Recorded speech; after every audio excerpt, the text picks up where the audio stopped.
Coming back for her fourth debate in the last 4 years. She promises that it's just a coincidence. Let's give it up for Lisa Berry.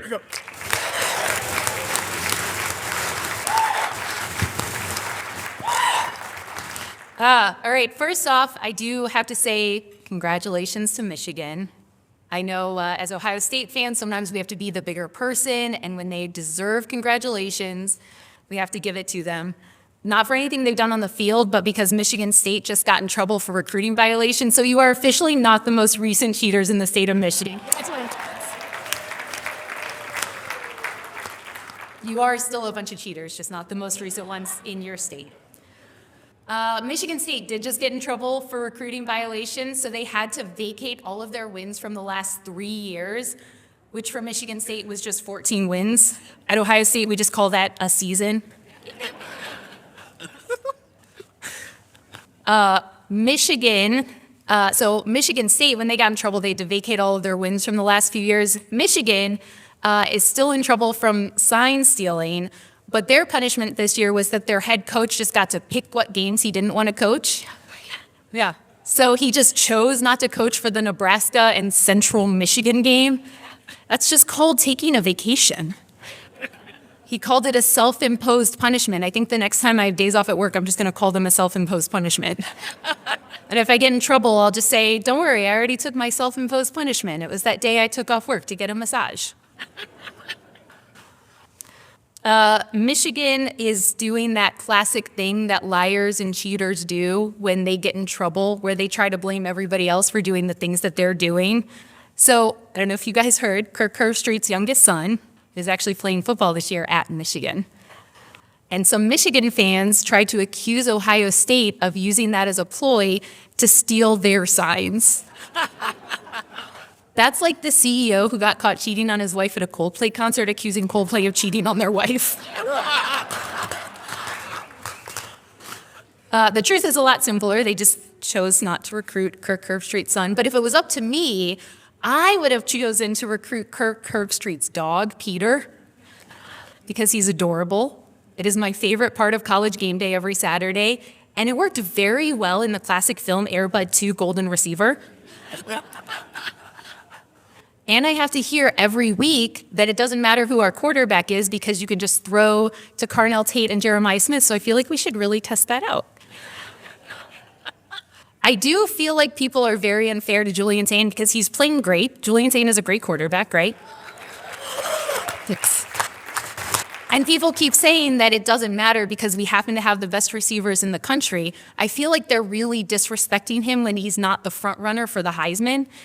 I'm sorry, Michigan, the Heisman is a trophy they give you when you're really good at football.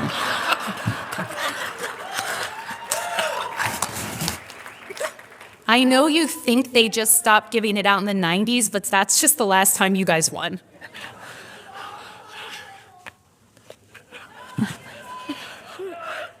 But it's true. They haven't won since the 90s. In the last 20 years, you've only even had 2 finalists. One of them was a defensive player, and the other one was Jabril Peppers. And as a Browns fan, that's embarrassing. I mean, you do have Michigan players in the NFL, like J.J. McCarthy, who plays like I would expect J.J. McCarthy to play when he doesn't know what the defense is doing ahead of time. J.J. McCarthy just doesn't look like a football player, and I don't mean his bad on the field play. I mean he doesn't look like a football player. J.J. McCarthy looks like he should be playing the middle brother in a reboot of the 90s sitcom Home Improvement. J.J. McCarthy looks like he's the precocious kid of a single mom in a Hallmark Christmas movie. J.J. McCarthy looks like he's the non-binary member of a teen boy band.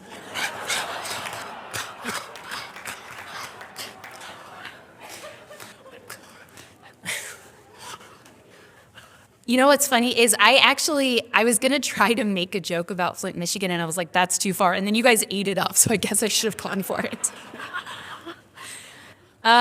So Michigan, I know you think you're here for a roast, but actually you're here for an intervention because you do not look good.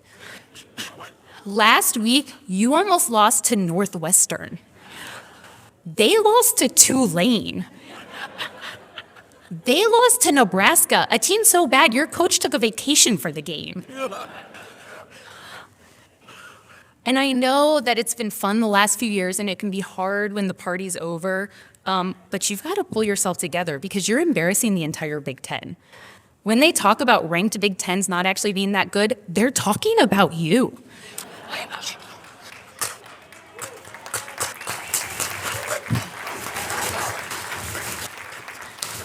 When we beat you, it's not even going to mean anything.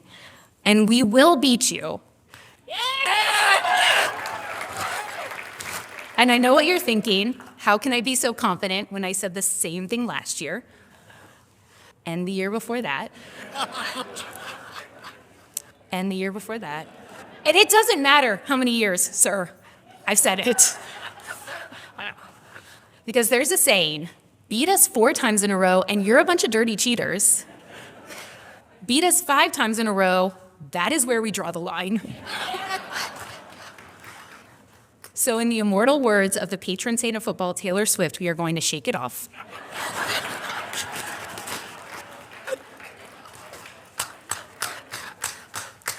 And we are going to beat you next week. And then we are going to win the national championship for a second time in a row. OH!